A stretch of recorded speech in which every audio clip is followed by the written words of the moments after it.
on the program, the former UFC heavyweight champion. Joining us live right now, Mr. Cain Velasquez. Cain, thank you very much for joining us.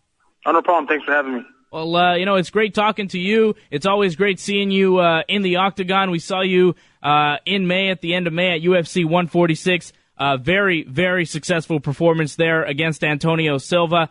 There was talk that you may have injured your hand after that fight. You had to go have x-rays. How is your hand, and how did those x-rays turn out? Hand's fine. It was just a bruised knuckle.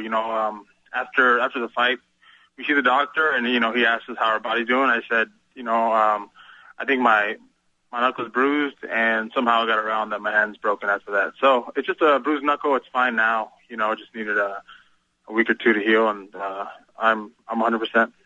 Now, they said they issued a medical suspension to you. What do you have to do to stop that medical suspension? Do you have to go to the commission and say, look, my hand's better, or you just make a phone call, or your doctor does? No, we just get an x-ray done, and then, they send it to the UFC. The UFC sees it, and that's it, and it's all good. It's all cleared. And are you back training now? Yeah, I've been back. Even before that, I was back maybe a week after the fight. Taking it easy, taking it slow, and then kind of slowly getting back into it. So you only took, a week after that fight. That's not a lot of time at all. You didn't want a vacation after that, or you just wanted to get right back into it? Not a big vacation, but I still have, I have plans to take other trips here and there between now and in 2 months. So I have time to do that. So get in the workouts when I can. Because I still have to take some time off to go do some other stuff. It's, for work, signings, autograph signings, stuff like that. Now you talk about doing different trips between now and in 2 months. In 2 months, is that when you are getting the rematch with Junior Dos Santos?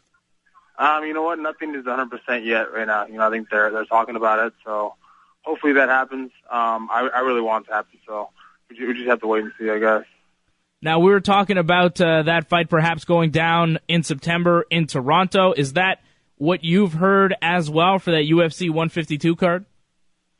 You know what? I've heard rumors that they want us to do that card.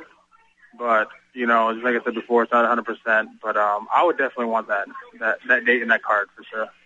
Do you want to fight in Toronto? It's been a great market for the UFC.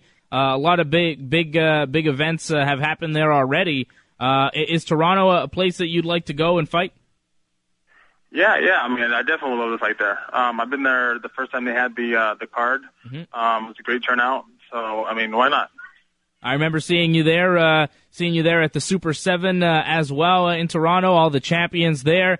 The fight with Junior Dos Santos, a big fight.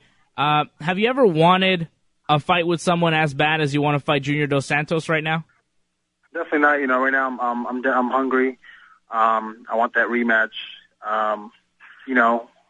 Definitely this time, things are gonna be different, and I know that 100%. Deep down in my heart. And why is that? What is going to be different this time? What do you feel didn't go right the first time that you want to change? How would you approach this one a little bit differently? In this one, I'm basically going to fight him. Last time I didn't. Yeah. I'm going to go forward and attack him like I always do, and I didn't do that in the last fight. And, it caused me, the title, the loss and everything else. So definitely go out, attack him, take the fight to him. Now, I know that you're an honorable guy and you're a champion and you don't like to make excuses, but I would just like to know, how different and how better physically did you feel going into the Antonio Silva fight compared to going into the Dos Santos fight in November? Just a lot better, a lot better mentally, physically. Just taking the time to kind of get into training camp was probably the best thing, the big difference, that I could tell. But, again, just physically and mentally felt a lot better. And, the layoff in the first one was just, it's just hard to come back from a long layoff in a big fight like that, Nothing to take away from Dos Santos. He's a great champion. In his skills, have definitely proved that. But, that's it. We'll me and him are going to do it again. And, we just have to wait and see what happens. In your fight with Antonio Silva, once you busted the bridge of his nose and the blood was pouring out of him, what's going through your mind? Were you just like, I'm going to keep hammering him, or were you kind of thinking, is the ref going to stop this thing? He's really bleeding a lot. I wasn't sure if the ref was going to stop it. I just knew the cut was in a bad place, a bad spot. I mean, it's right, in between the eyes. All the blood is going to go in between his eyes. He's not going to be able to see. That was on my mind. When he got up and the rest, the doctor checked his cut, I didn't think he was going to be able to. I didn't think he was going to stop it. Silva's a competitor. He wants to go out there and keep fighting. I knew we were going to keep going. So just try to get get good ground and pound, pick my shots really good, and that was it.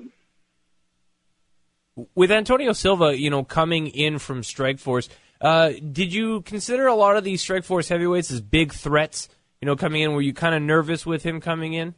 Or were you thinking that he was in a minor league? No, definitely not. Those guys in Strikeforce are tough guys. Some of the best heavyweights for forever. I mean, those guys have been at the top for a while. And you can never take anybody lightly, number one. And those guys have great credentials, great backgrounds that, they're tough guys and definitely going to bring tough fights to you.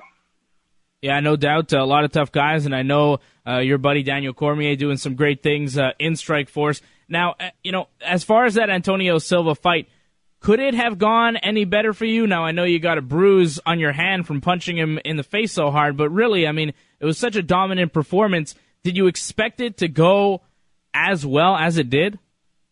No, going into every fight, it's never like that. We always expect the unexpected. We always expect the worst from a fight. We kind of train for the worst case scenario in a fight. So that's the mentality that I have going into a fight. I think what really helped me out was we had Cormier fight him, and we also had McKough fight him.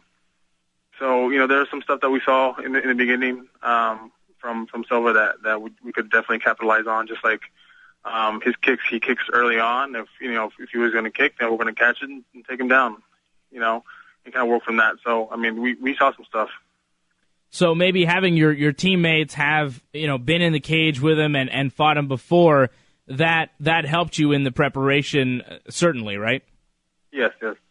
And as far as Daniel Cormier, he's just done some fantastic things in Strikeforce. What did you think about his fight and his victory there with Josh Barnett, and how far do you think he can go in the heavyweight division? Man, he looked great. Dominated that fight. Definitely expect great things from him. He's still a guy who's young in the sport. He's still growing. He still has a lot of room for improvement. And he can definitely take this wherever he wants to take it. Can you take him down? I have taken him down before. In training, he's taken me down before too. So it's a battle between me and him. It's a thing of we wrestled each other so much and fought. Training against each other in the gym so much, sparred against each other, that we know each other so good that it's really, really competitive.